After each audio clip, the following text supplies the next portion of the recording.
Happy spring to everybody. This is the first day of spring. Yay, we made it almost. This is the 260th VFI Educates episode. If you're looking for what happened to the other 259, they're all on YouTube and you can get at them very easily. And I just want to mention that last week's program, David Pomerantz program, where we had something like 70 people on Zoom, is up on YouTube right now. And if you're looking for it, just go to youtube.com/volunteers for Israel. And his will be the first in the list. And there are many more in there. Just some quick announctions. This will be recorded and it will be on YouTube if we do have a speaker today. And secondly, the captioning is available if you find on the bottom of your screen the way to caption on your local setup. Just a couple of announcements. The program dates for VFI the Feed the Soldiers program. This is a 1-week, 9-day program where you join up with an I.D.F unit and stay on an I.D.F base in Jerusalem. And the mission is to join up with a couple of food trucks and run around to different bases throughout Israel, feeding the troops off the food truck. And it's becoming quite a popular thing. And we have a minimum of 10 people. And it looks like the September date is already either sold out or well along. But there's a second date in July, which could use some more volunteers. So you can check all of that stuff on our website, which is vfi-usa.org. And all of our programs are listed there.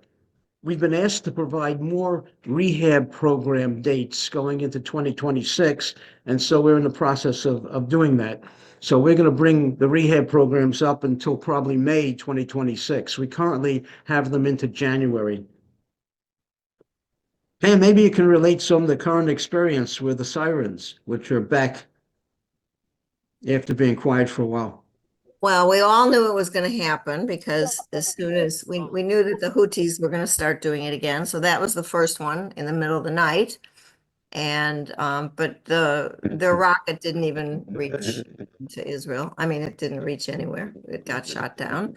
And then today, during the day, there were some, but that was from Gaza. That was from Hamas. So and there were sirens in Tel Aviv, but a little bit farther away from where I am. What can I say? Everybody knew it was going to start happening again, so Right. no. Yeah. Ilana, would you, or Julia, would you like to introduce Baruch? Yeah, I will introduce. I want to say hi to everyone. Good to see you again. Baruch is a colleague and a friend and a neighbor of mine living in a nearby community called Karkur. And he's an officer in reserves. I don't remember what the rank is called in English. Baruch. Lieutenant Colonel. Lieutenant Colonel, exactly. And the reason why he is here is because ever since the war began, he started volunteering and he never quit. He actually started volunteering during COVID, and then there was no COVID, so he worked a little bit, but then there was a war, so he started volunteering and volunteering some more. It's difficult to keep track of all his actions. I know that Baruch was down south supporting the communities by the Gaza Strip, and then he moved up north to support the communities which are now coming back after being moved away from the Lebanese border. And he is about to create a Mechina Gdam Tzva'it, which is sort of a gap year. Pre-military program. Thank you. And he is a great tour guide, a great person, and a great supporter of whoever needs support. So I'm so happy Baruch agreed to join us today and share a little bit of his enormous experience. So all yours. Okay, so if somebody can help me share my screen. Sure, you It click might help me. Go click ahead. the share All I do is just click that. button at the at the bottom and then choose the screen. Okay, Perfect. Thank you. So what I think I'll do is I will start with first about 2 minutes. I don't know. Can you see me? Because I can't see myself. I don't have any idea. I'm just looking at the Yeah. screen. We Okay? can see you. We can see you. Okay. So I'm going to start with a few minutes about the area that both of the conflict areas. So we'll start first with the Gaza Strip, and then we'll go later on up to the north. And if you look down at the bottom left part of the map, you can see the map of the Gaza Strip compared to all of the state of Israel. Okay, and now we're enlarging it and we're looking just at the Gaza Strip. And you can see that October 7th, 23, the infiltration of Hamas Nukhbas coming into Israel started with 629 heavily bombarding of Israel all over the country. 4,135 rockets were fired within the first hour and a half to 2 hours into Israel, all over the place. Everything south of Tel Aviv, but it doesn't matter because it's a very large part of the population was in bomb shelters. And at the same time exactly, they also penetrated in, I think the number is 121 different places that they crossed the fence, blew up the fence, and just penetrated straight through. Nowadays, we know that we had the intelligence, but we didn't relate to it because it seemed like so out of the blue. You know, nobody could imagine that somebody would do that, something like that. And so we just ignored that intelligence.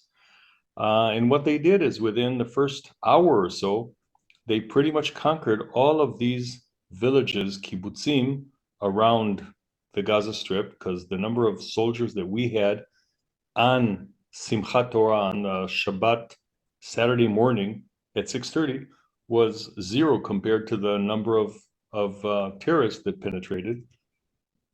So easily, they conquered all of that area and penetrated into the kibbutzim. So if we look at a kibbutz like Kfar Aza here, Nachal Oz, Be'eri, Re'im, Nirim. Nirim is where I'm going to talk about later on because that's where I went to volunteer.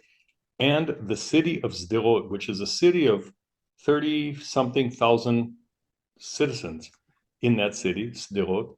And the distance that you can see from the Gaza Strip, we're talking about from this end right here to the Gaza border, we're talking about 1 kilometer, which is... שנייה אחת, זה בסדר להקליט? כן, הכל מוקלט. כן, So we're talking about a very short distance, and they penetrated into Sderot. So I remember that when I woke up, because I live up north, Yulia and I live relatively up north, we didn't get the sirens, but we started getting telephone calls at around 7:30 saying, turn on the television and see what's happening.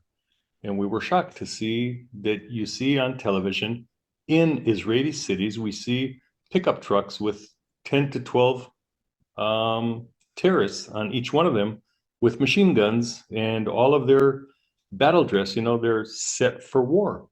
And it was just extremely shocking. So that is what happened here the first day. By something like 12 o'clock, I would say, noon, most of the kibbutzim were already within combat of the Israeli forces against the Palestinian terrorists. But some of them, and here we don't have the name right here, this is kibbutz, this one is kibbutz Nir Oz. Nir Oz is the only kibbutz that all of the terrorists, till the last one, had left the kibbutz before the first Israeli soldier arrived at the kibbutz. And that is one kibbutz of 400 people living on the kibbutz, out of which 100 were either killed or kidnapped. So imagine living in a small community, and I don't know how many of you know what kibbutz really is, but it's a farming collective community. So every day you see everyone in the dining room when you go to eat your meals. And all of your kids are together and you're living together in that very small community. And a quarter, 25% of them have vanished. And maybe I'll say worse than vanished, have been kidnapped into Gaza. into the terrible enemy. So that is a situation of the first day of the war. Broke out October 7th, and now that's enough for me with the background. Now let's talk about volunteering, because I don't want to make it sound bad. I want to make it sound good. So immediately within something like maybe 36 hours, we started seeing open kitchens that just people, communities started opening sites that they started cooking for large quantities, because within something like, I think my son at 10 o'clock, he was already at his unit, and nobody was prepared for anything. And so immediately we started preparing food and schlepping the food out to the units that are in different places and to the different communities that now don't have any chain of supply.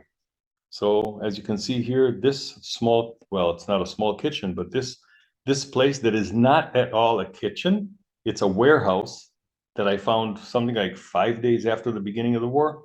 I found this place and I said, okay, I want to volunteer.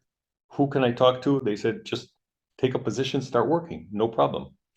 And what my volunteering was, I started schlepping the quantities. You can see here in my Volkswagen transporter that I took something like 800 to 900 meals every day. When they finished cooking a nice quantity, I took it to the border communities or to soldiers, whatever there was. So usually we had all sorts of people on the phone that would contact, say, I have a unit, we have 80 soldiers, can you bring us 80 meals? Okay, so we combined a few together and then I would take them. So that's another example of these kind of things. Once I went up north, once I went south, so every day I would go somewhere else. And one of the times, this is just an example, I was stuck in Kiryat Shmona, which is the northern border, on my way to the Hermon, but it was already dark and the military wouldn't allow me to go anything beyond Kiryat Shmona. Now I'm stuck with all that food that is going to be wasted. So I found a kibbutz not far from there that was evacuated. And they said, call this guy, he has the key to the refrigerators, and just store it there. And the next morning, the soldiers will come and pick it up. So that's what you see right there. So the first few days were just schlepping food, cooking, making, and hauling. After that, I felt, like a few others, that I'm not making enough out of myself, because I might not look that old, but I'm already 65. Nobody wants me as a combat soldier. So I went and started collecting eggs in one of the chicken houses on one of the border communities. And when we were there, Oh, yeah, can you please lower the camera a little bit so they can see your face? Yeah. okay. Mhm. It's just on my knees, so I'm sorry. I noticed that today I don't have good internet reception in my regular room, so I decided to sit in the living room. And when we were collecting eggs, we were sitting outside, 3 people, and suddenly we hear a very, very loud boom right next to us. Look up, and we see that the antenna was just destroyed of a military base, because I'm talking about a community that's about 300 meters from the Lebanese border. And we see this picture that you can see right here, right up there. So I said, well, if they just now destroyed that antenna, it's going to happen again. So I turned on my camera and I got the second and the third. So all 3 of these discs that you can see here that are antennas, all 3 of them were destroyed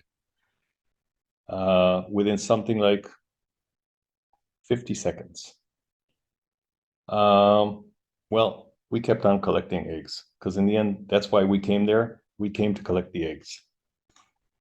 Later on, I met with a acquaintance of mine that said that his Thai workers all left and he's stuck on the farm without anybody working. I said, okay, I know how to drive a tractor. I'll do whatever you want. So for close to 2 months, I was working on a bulldozer, working whatever was needed. A small story about the Thai workers: the king of Thailand, I don't know if you're aware of it, but I think that 60 out of approximately 50 to 60 out of the people that were kidnapped to Gaza were Thai workers from the border communities. And the King of Thailand sent a message through the embassy saying that anybody that wants to go back home, he will pay for their transfer, for their airfare, come home immediately and be safe. And most of them did do that. So the workers, the farmers found themselves without work, without manpower. So that was another small period, short period of working, volunteering, just I'll do whatever is needed. When I say that, I'm not alone, because most of the men around my age group were doing exactly that, working in farms or whatever, things like that. And I'm saying men, but it's men and women. Whatever is needed, everybody just volunteered to do. Then I got, one of the visits, one of the days that I was picking avocado in Kibbutz Be'eri, we ran out of crates to fill the avocado in. So the guy that was working with us, that he's from Kibbutz Be'eri, he said, okay, well, it's going to be an hour and a half until we get more crates. Let's go and visit the kibbutz. So we went and visited the kibbutz. Actually, I made a mistake because this picture is from Far Aza, not from Be'eri. But what we can see right here is the youngsters neighborhood. And you see that it's demolished. There is nothing here left that you can live in or live by at all. Every one of these houses, and when I say houses, they're all a bedroom, one bedroom apartment like.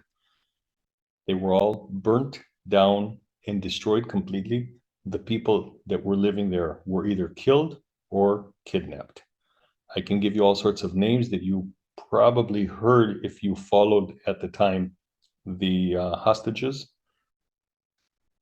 But I don't want to go into that. But I will take you into one room.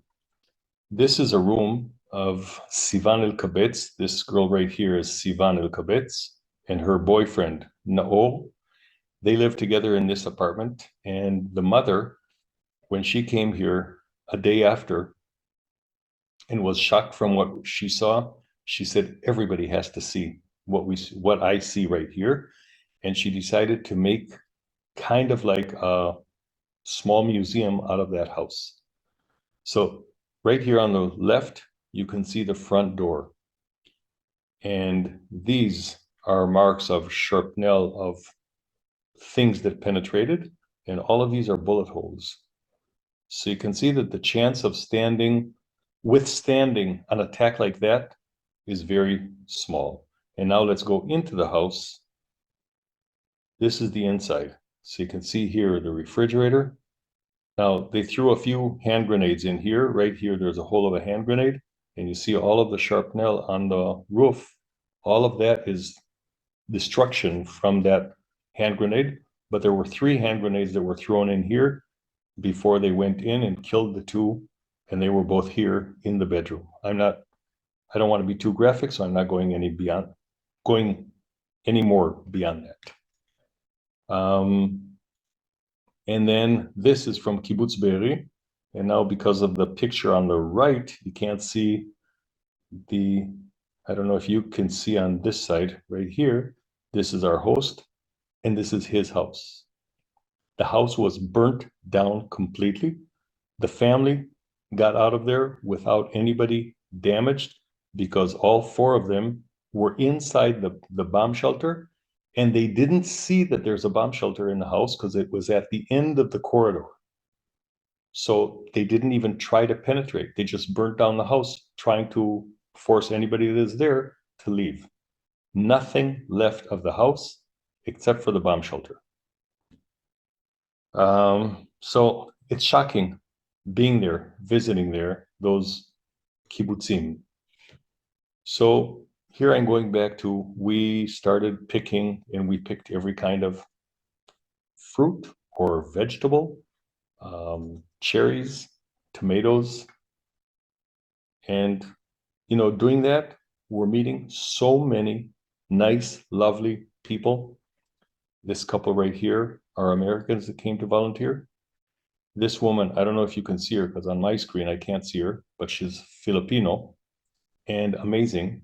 They were three Filipino women that came there. It was a Sunday, and I saw that they all speak a little bit of Hebrew, and asked them, what are you doing here? You know, who are you? What is your story?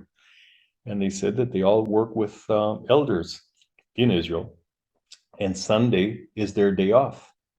And they said, you know, we don't feel that it's right to go to church in Jaffa or to go and spend time in Tel Aviv.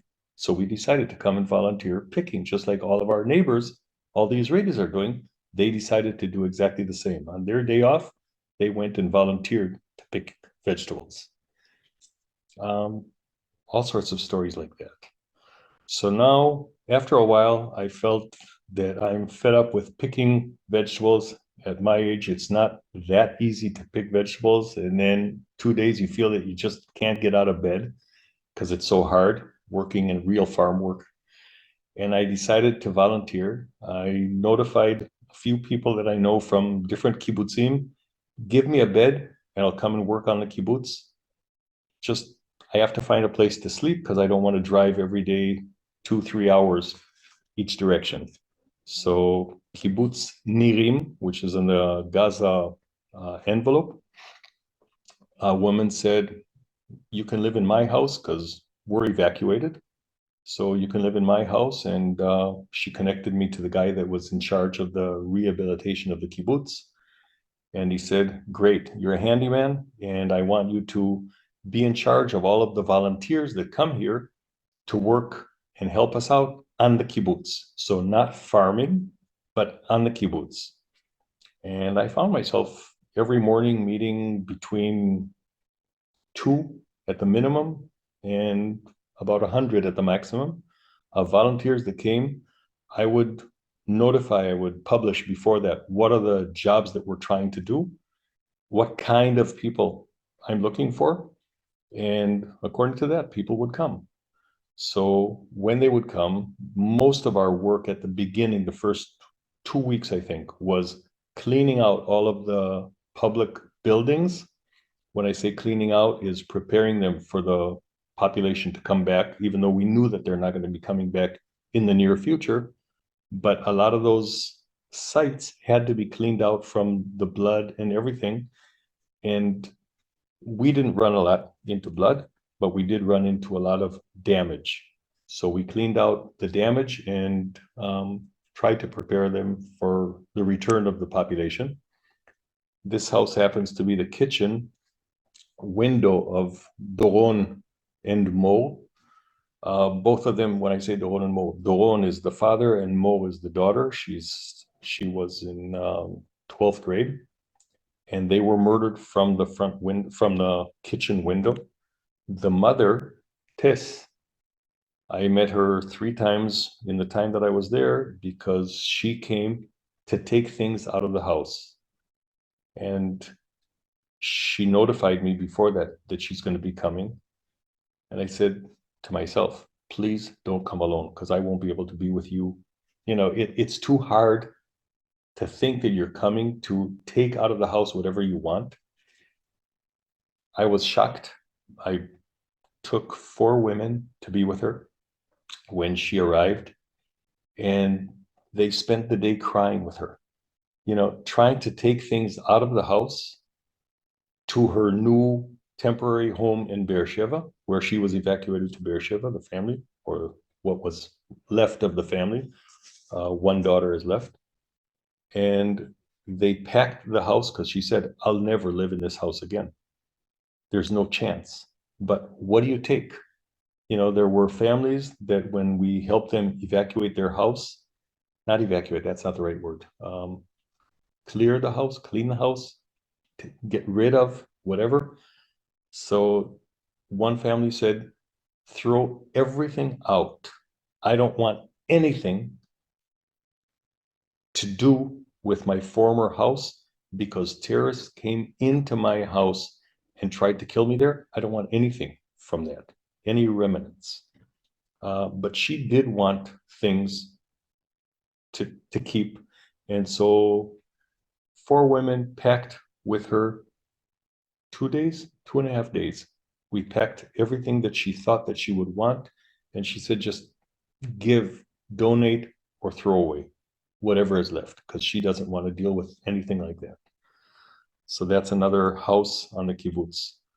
A lot of the time I spent, one of my projects that I was doing there with Eitan, the guy that was in charge, he said, I want, when they come back, and by that time, they already had a date that they know that they're coming back. It was supposed to be 2 months from when I arrived. So he said, I want to paint all the houses from the inside, and I want to paint all of the pergolas to renew them. So they'll have a feeling of it's all relatively new. So our job was clear the houses, take everything off the walls and put it in the middle of the house, cover it with plastic, so the painters can come and paint the house. And then the members of the kibbutz will come and they'll spread it back to where they want it with volunteers that will help them. And other volunteers I took, and we just painted all the pergolas. So you see this pergola looks perfectly okay, but you see the difference. After we painted it, it just looks so much better. And so that is one of the things that we were able to do. And again, this house specifically, 800 meters from this pergola to the Gaza Strip. That's the distance. 800 meters is like 800 yards. So it's very close. By the way, the damage in the houses was not only because of all the mortars that fell in the kibbutz, but also because all the explosions of the tunnels inside Gaza, they cause like semi-earthquakes. And we see amazingly large cracks in the houses. And that's another one of the reasons why Eitan said, I want to paint all the houses from the inside to make sure that they come to a relatively new and well taken care of house. One of the problems that we always ran into is that when we go into houses that nobody lived in the house for the past half a year or more, and they didn't have electricity in the house, in the kibbutz for a few months, the refrigerator, everything is rotten inside, and it is so disgusting. We just tied it, the refrigerators, took them outside and threw them away. You can't even think of cleaning a refrigerator after that, those conditions. Another small project that I knew in advance that a family that lost 2 of their kids decided that they're establishing a nonprofit organization. They're going to go with volunteers and do projects in different places. So they notified me before that they want to come, asked if I have a project. I said, we can do something like this. This is their bus station, the kibbutz bus station. So it has to be renovated. It also, you can't see it from this side, but the roof had a few holes in it.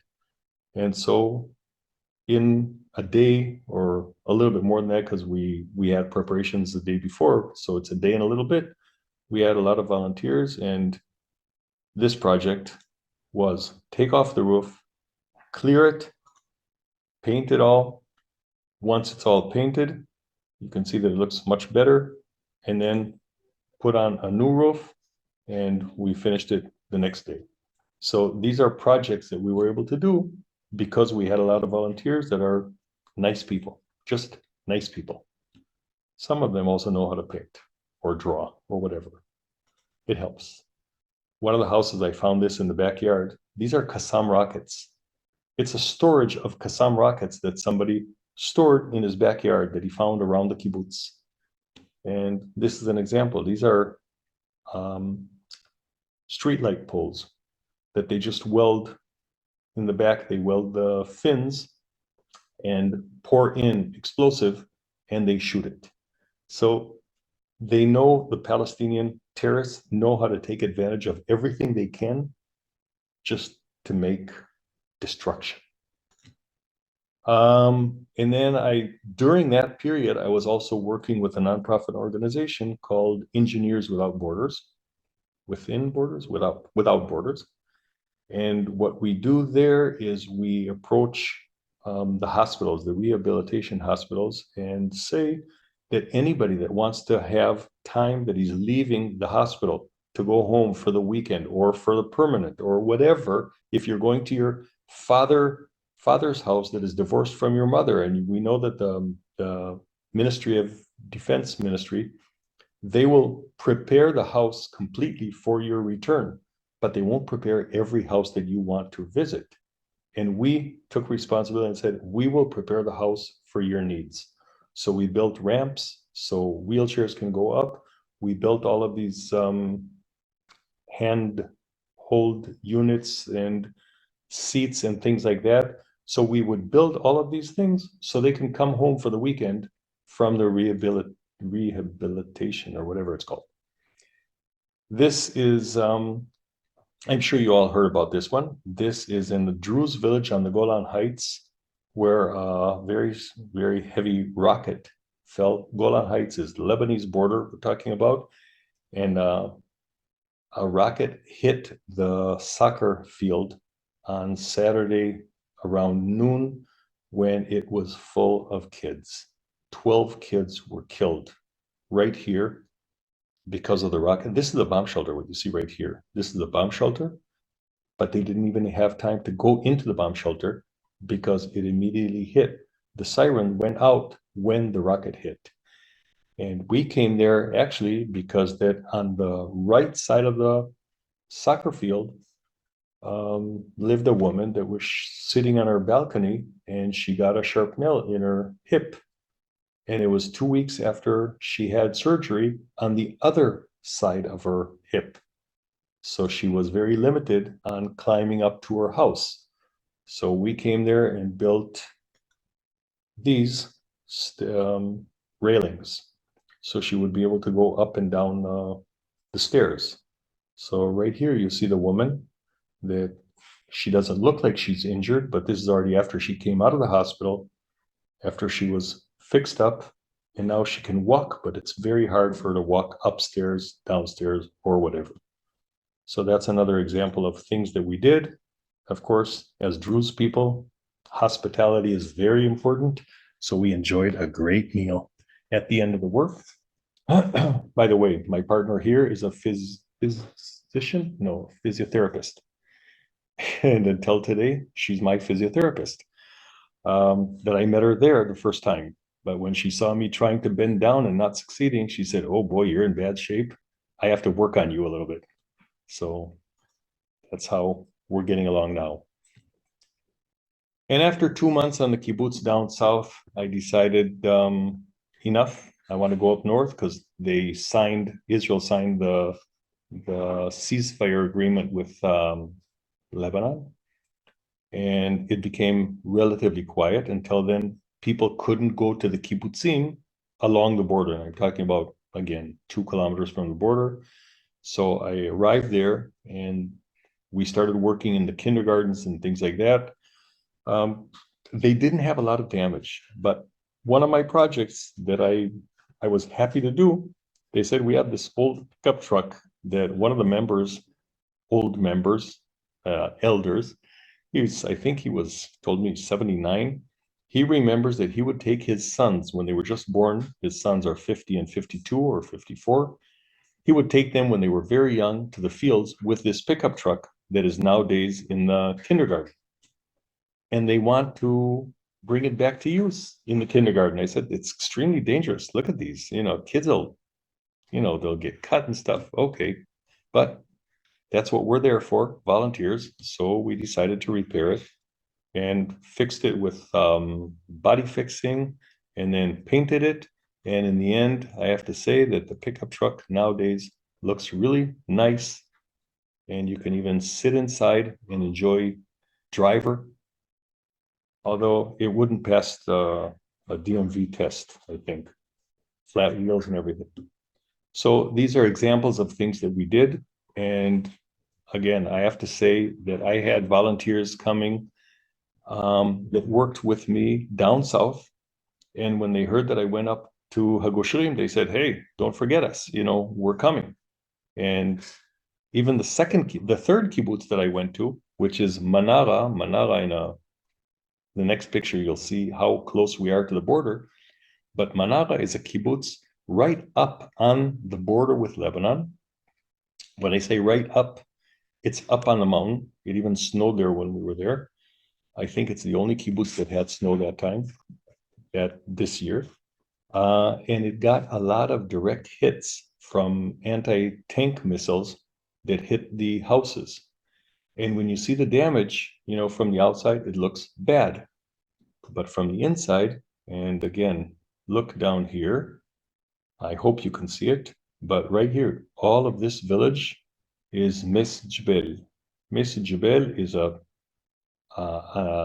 Lebanese village, Shia village, and they constantly were shooting rockets into the kibbutz houses. So you can see how close it is. Now, when you look at the village, it doesn't look that close. But I can tell you that right here, this tree is in Israel, but the next tree, this one, is already in Lebanon. We're talking about 200 meters from this apartment that was hit. 200 meters is already inside Lebanon. I'll almost say deep into Lebanon. And by the way, what we can't see from this angle is that a little bit more to the right is the UN base. But nobody counts the UN bases. So this is from inside the house, looking out. This is a group of 8 female soldiers that I don't remember. I do remember. I went and visited my wife that it was on a field trip, and these girls are all guides. One of them, this one, was my wife's guide, my wife's classes guide. And when she heard me telling the stories of what we did, she said, listen, you know, in 3 days, we all have a trip, and we were told that be prepared that it might be canceled because the weather is expected to be bad. Can we come? I said, what do you mean, can we come? Of course you can. And just amazing. So just like that, they decided they're coming, and they did a tremendous job. But you see, a house after a anti-tank missile hitting it, it's hard to live in, okay? This is the outside of a different house, the next door neighbor. And you see the kibbutz, until today, we're talking about already 80, 90 days after the ceasefire, still nobody can live in a kibbutz because it's all completely destroyed. This picture is just a little example of how penetration of anti-tank missiles, it penetrated the first wall, the second wall, the third wall. And all of these are concrete walls that it penetrated. So that's all I wanted to talk about. And I am prepared for questions if anybody has any questions. This, by the way, the background picture, you see this glass? This is the window. This is what's left of the glass of the window in the house that I just showed you that was hit by the anti-tank missile. Okay? So I'm prepared to accept any questions you want about anything that relates to Israel.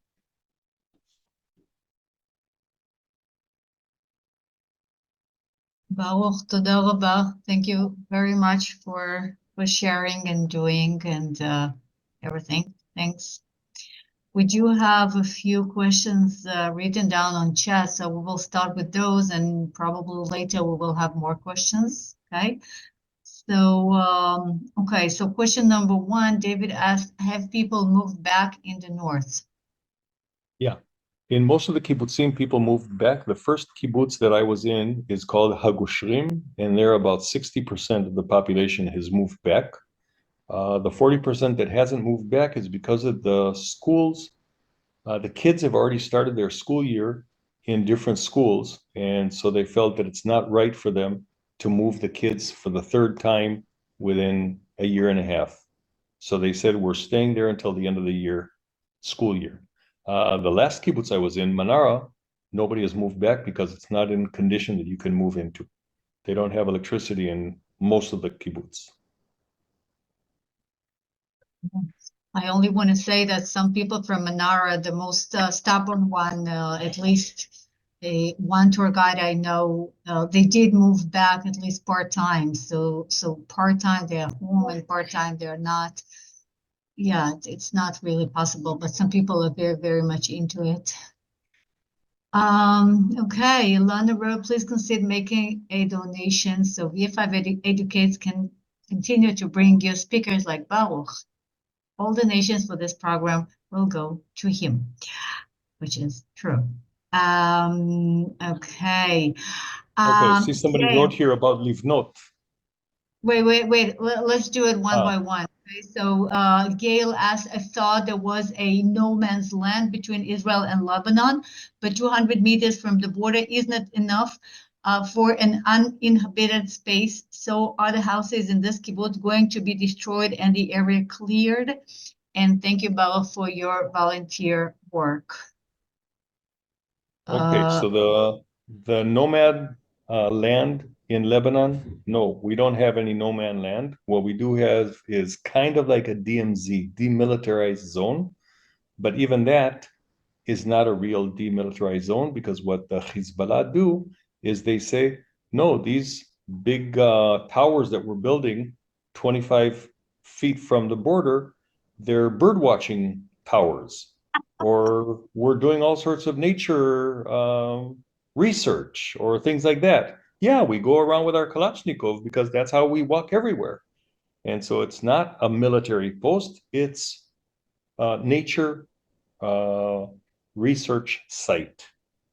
So the UN, that it's their job supposedly, are not exactly doing their job the best. And so there is no DMZ in Lebanon at all. And if we go to a kibbutz called Mizgav Am, it's about 80 meters between the last house in kibbutz Mizgav Am and the first house in the village across the border. And 80 meters is not a lot. Yeah, and particularly regarding Mizgav Am, it's unbelievable, but some people are back. They're back full time. Mizgav Am wasn't damaged. That's the truth. Yeah, It I wasn't know, damaged yeah, because it's the absolutely, yeah. backside of the slope. Right. It was evacuated, though it was hardly Yeah. damaged. Yeah, and no, of course, but I mean, people are back despite the fact that they are 80 meters apart. And there was a terror attack back in 1980 there, and people were killed. Yeah, you know that story. Okay, next question by Beth. What businesses are these kibbutzim in the north in? Okay, well, every kibbutz has its business, although there are some, like the Manara, for example, they don't have any industry. They're just farming and tourism.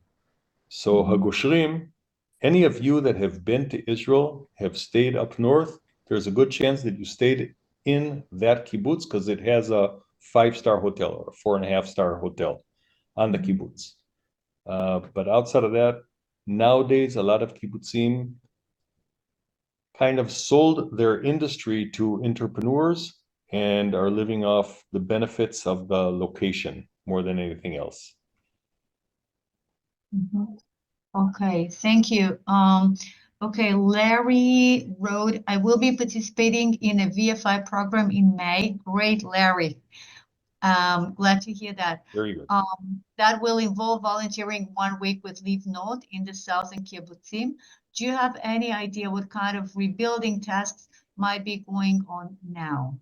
Yes, I can tell you what the kibbutz that I was down south, when I said that we, with the volunteers, we cleared the area and put everything in the center and covered it with plastic, one of the groups that would come and paint were Livnot.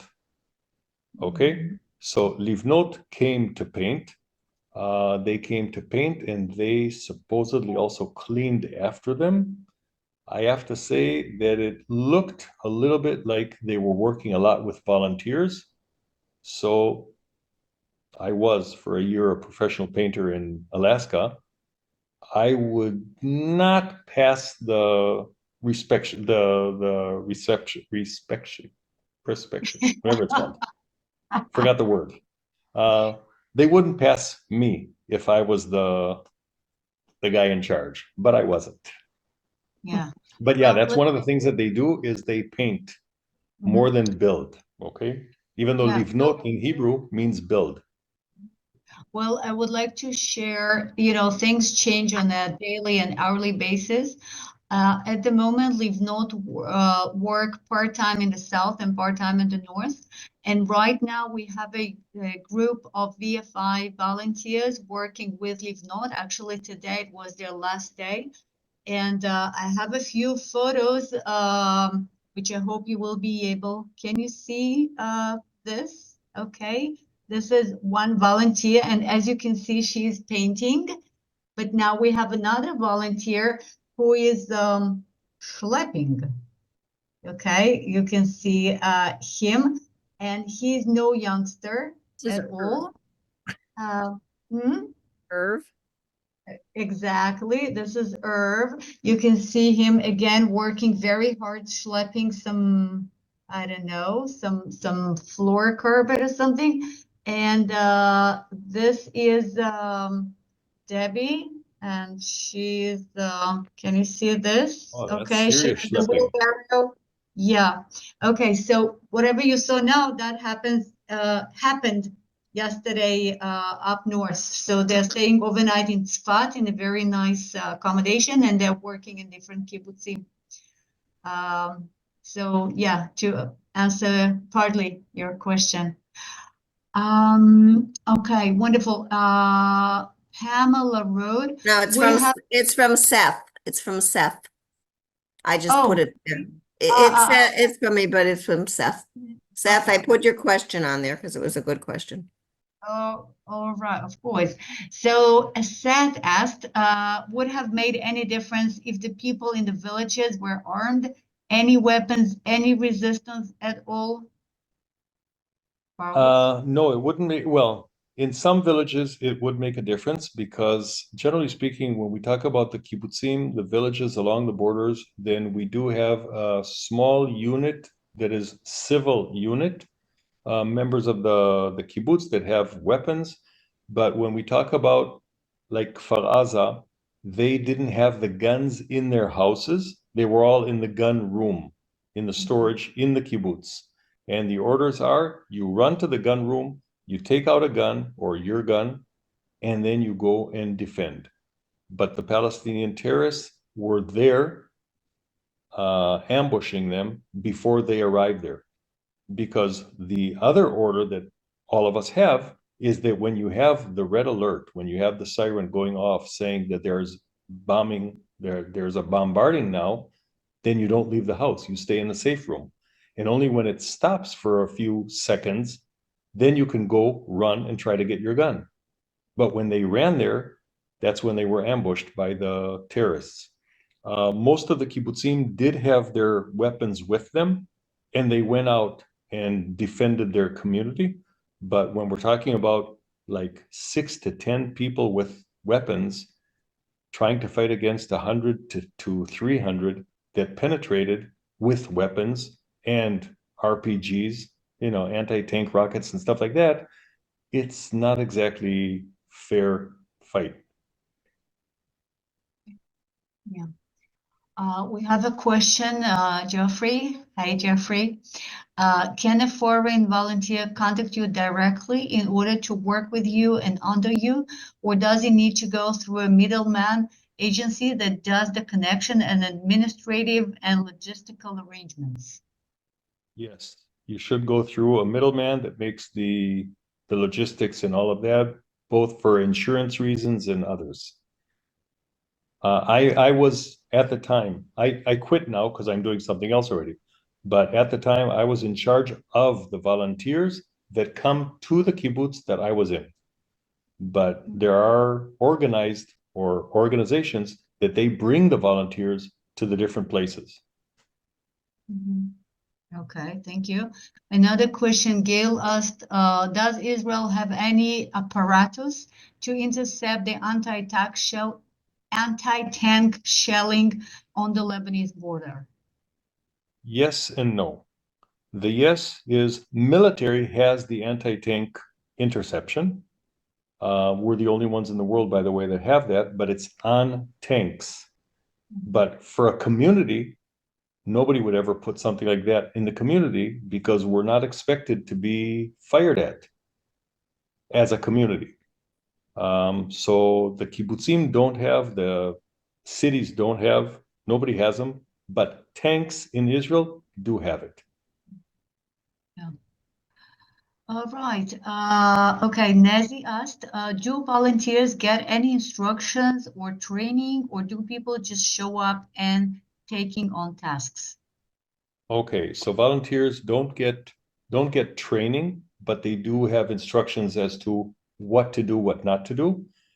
Usually volunteers will appear, show up according to things that they hear that this kibbutz needs that, this kibbutz needs this. I'm capable of doing that, so I'll go to that kibbutz. If I see that I'm not capable of doing that, I'll look for someplace that I think that I can help. Maybe my hobby, or maybe I'm really good in working in the kitchen. And right now, today, about half an hour ago, I saw a publication that Kibbutz Nir Yitzchak is looking for workers to the kitchen because 60% of the members have returned and they don't have anybody serious working in the kitchen now. So that's a great place to volunteer. It's right on the border with Gaza. If you're a kitchen person, I'm not. Yeah, and if you feel like working next to Gaza. All right, amazing. Next question by Harry. Hi, Harry. What do you see for the long-term outlook for the kibbutzes on the borders? Any thoughts on beefing up their protections? I think that one of the complaints that most of the kibbutzim have is that they don't want to beef up their protection. They want to get rid of the enemy that is right beyond the border, because there's a limit to how much you can protect yourself. You know, maybe all the houses should be bomb sheltered completely instead of having one room that is a bomb shelter. Maybe we should live in tunnels underground, or maybe we should leave the area and establish a new kibbutz somewhere in the center of the country. But I don't know if you're aware of it. Something like 4 o'clock this morning, all of the Tel Aviv area were thrown into the bomb shelters because of missiles coming from Yemen, from the Houthis. There is no place in Israel that is out of the range of missiles from the borders, from our enemies, because the enemies know that Israel is a very small country, and you can reach, Hezbollah had missiles that could reach Eilat. The Yemenites have missiles that can reach easily Tel Aviv. We've already had drone attacks in Tel Aviv. We've had one person killed in Tel Aviv from a drone attack from the Yemenites, from the Houthis. And so we're completely covered. So the idea is to live in peace with our neighbors, not to fortify ourselves to death, or to not to death. Okay, but I have to be a little bit optimistic and say that most of the kibbutzim believe that between 80 and 90 something percent of the kibbutz will return once the kibbutz is repaired, once it's back in living condition. Well, thank you so much. Right now, we ran out of questions on chat. So, guys, if you have any further questions, you're welcome to unmute yourself and speak up. Well, Julia and Baruch, Lieutenant Colonel Baruch, this is a terrific explanation, real time, real sense, first person. It was very explanatory and touched everybody, I think, without exception. So thank you very much for this presentation. I do have a quick question, and that is, Baruch, if you could look into your crystal ball, what do you see happening a couple of years from now on a place called Gaza?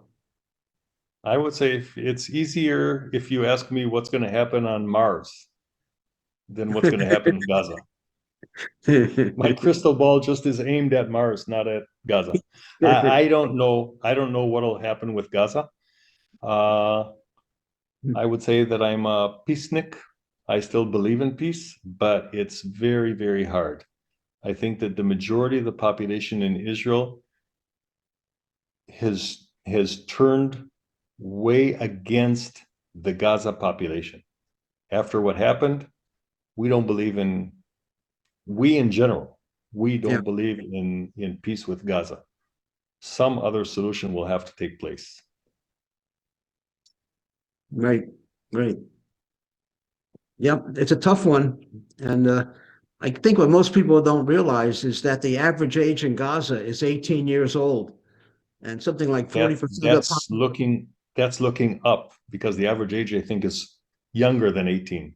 well, yeah, 40% are under 14. Mhm. So lots of kids. Exactly. Yeah, that's a real mess. Well, this And has that's been, the same as most of the Arab countries. oh, is it? Really? Yeah.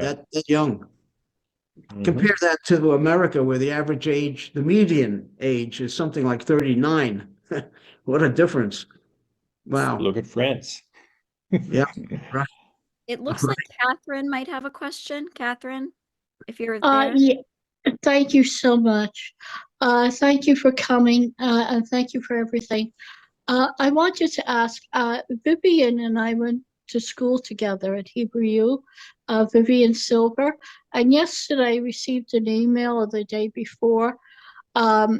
They had established an award every year for two women, usually a Muslim and a Jewish woman. As you know, Vivian used to bring patients up to us at Hadassah from Gaza who were getting cancer treatment, etc.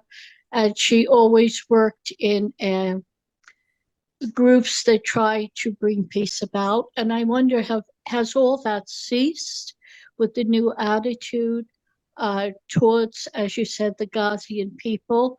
I know from the email yesterday or the day before, there's still a belief that there can be a peaceful settlement with that particular organization. I think it's called the Vivian Silver. She was a Canadian from West. Catherine, I just want to make sure this is like a very direct question for Baruch. I don't want it, to go anywhere else. I think. Give you a little Baruch. answer about it. Okay. Since October 7th, all patients that used to come to Israel to be treated, it's been seized. That's it. There's no more patients coming from Gaza into Israel, but from Gaza, they can still go into Egypt. Oh, I Okay. see. Okay. I'm not saying that it won't continue within the next, I don't know, 2, 3, 4, 10, 20 years. I don't know. But if you know or not, a few of the people that were kidnapped and killed, were actually exactly those people that were transporting the patients from Gaza to Hadassah and back. Well, that was Vivian. Vivian used to bring the patients up to us. Hmm? All right. Yeah. Thanks, Catherine. I think we're going to move on to any other questions. Are there any more? Okay. Thank you so much. Okay. Speaking, it's It's incredible my pleasure. doing. Thank you very much. Baruch, תודה רבה. Yeah. Thank you, Julia. Again, thank you, Lieutenant Colonel Baruch, Thank for you, joining us Lana. today. We're here every Thursday, usually on time. And I'm sorry, my bad. I didn't know you switched the time. I had no idea. I'm No problem. Hey, No It problem. won't Except for, happen next time. Yeah, Okay, next except- time I already have a speaker for 2 weeks from now, and before that we will be moving our clock, Yeah. so we'll be back the same time difference. it worked out. Everything worked just fine. I think it was a great presentation. Okay, so my Very nice apologies attendance for today. me being לילה late. טוב. Okay. Good night. oh, Bye. good night. Lila Tov. Nothing to apologize for. I should have Oh. reminded Julia, so No, I take the blame. No, I take the blame, Everyone, Julia. you can all have the blame if you want. to know that. Come on. Well, No, whatever. listen, last week with Dan, I reminded him 20 times, so I.